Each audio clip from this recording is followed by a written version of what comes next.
Hello traders 15 मे को Nifty या bank Nifty रे ट्रेड करने कौन कौन लेवल से बारे चलते आम एनालिसिस करवा। चलते प्रथम देखा आम निफ्टी निफ्टी रे आम डेली कैंडल को देखा मार्केट कौन कर 12 मे रे जो विराट बड़ ग्रीन कैंडल होता से ग्रीन कैंडल भितर ये दीटा कैंडल रही जाइए जोटा कि 13 मे को आ 14 मे को जो दीटा कैंडल है गोटे रेड है गोटे ग्रीन है दीटा कैंडल यही बड़ ग्रीन कैंडल भितर रही जाइए ऊपर पटू सेलिंग आसची ग्रीन कैंडल तलपटू बाइंग भी होइछि।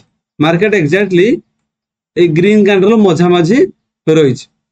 तो आमर प्लान कौन रही ग्रीन कैंडल को जेपर्यंत अपसाइड ब्रेकआउट कि डाउन साइड ब्रेकडाउन न देइछि से पर्यंत आमर छोट छोट पॉइंट को ही आम कैप्चर करने चेष्टा करिया।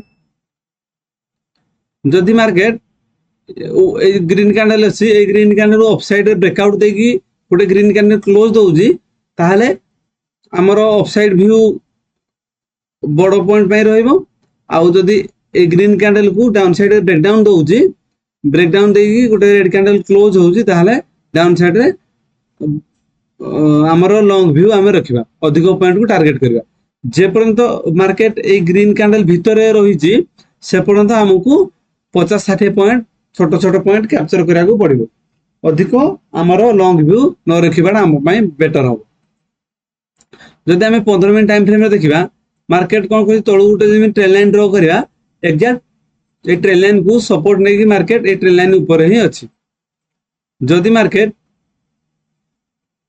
ऊपर आम ड्र करते कौन को एरिया ना 24,800 रु 24,850 ये एरिया को जदि मार्केट आसू पुणी मार्केट सेल आसबार अच्छे जेपर्यंत आपको ब्रेकआउट न देइछि से पर्यंत आम अपसाइड जीवाना।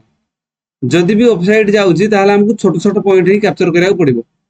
आमर स्ट्रॉन्ग व्यू केतेबेले बेसी रहइबो जेतेबेले 25,000 गोटे राउंड लेवल या ब्रेकआउट देकी ऊपर क्लोज दब तापर आमर व्यू अधिक पॉइंट पे आम टार्गेट करिया। जेपर्यंत आ डाउन साइड रे आमर 24,500 को जिते डाउन साइड को ब्रेकडाउन देकी गोटे ग्रीन कैंडल क्लोज होची ताहले आमर व्यू डाउन साइड रे अधिक बड़ पॉइंट पे आम टार्गेट करबा। अपसाइड रे 25,000 को जदि अपसाइड क्रॉस करू ताहले बड़ पॉइंट टार्गेट करबा। तळपटे रहबो 25,000 24,500 जदि ब्रेकडाउन दोची ताहले बड़ पॉइंट टार्गेट करवा। जेपर्यंत यही भितर मार्केट रोचे हमको छोट छोट पॉइंट ही टार्गेट करा पड़ो। चलन देखा बैंक निफ्टी। बैंक निफ्टी जदि हम डेली कैंडल को देखा market continuously upside selling pressure पकाउछ। सेलिंग प्रेशर कंटिन्यूअसली आसु जदि by chance market gap down just 50-100 point gap down open होउची ताहले हमर व्यू नेगेटिव ही रहबो। जेपर्यंत अपसाइड रे आमर 55,500 को अपसाइड ब्रेकआउट न देइछि से पर्यंत आम अपसाइड व्यू एग्रेसिव बाइंग करि परिबेनी। से पर्यंत आम छोट छोट पॉइंट ही करबा।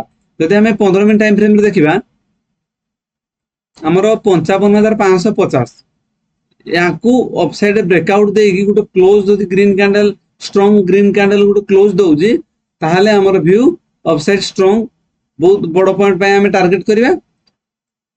आउ जेपर्यंत मार्केट 55,000 रु 55,550 यही भितर जेपर्यंत मार्केट रोची से पर्यंत हमर छोट छोट पॉइंट को ही आम टार्गेट करबा।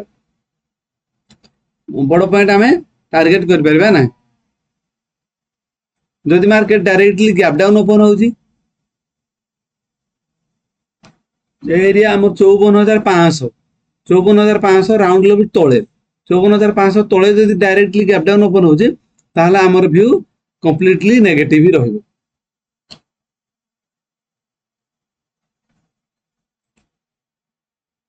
एई बळी निफ्टी या बैंक निफ्टी रे ट्रेडिंग लेवल्स पे वीडियो को लाइक एवं चैनल को सब्सक्राइब करंतु। Thank you.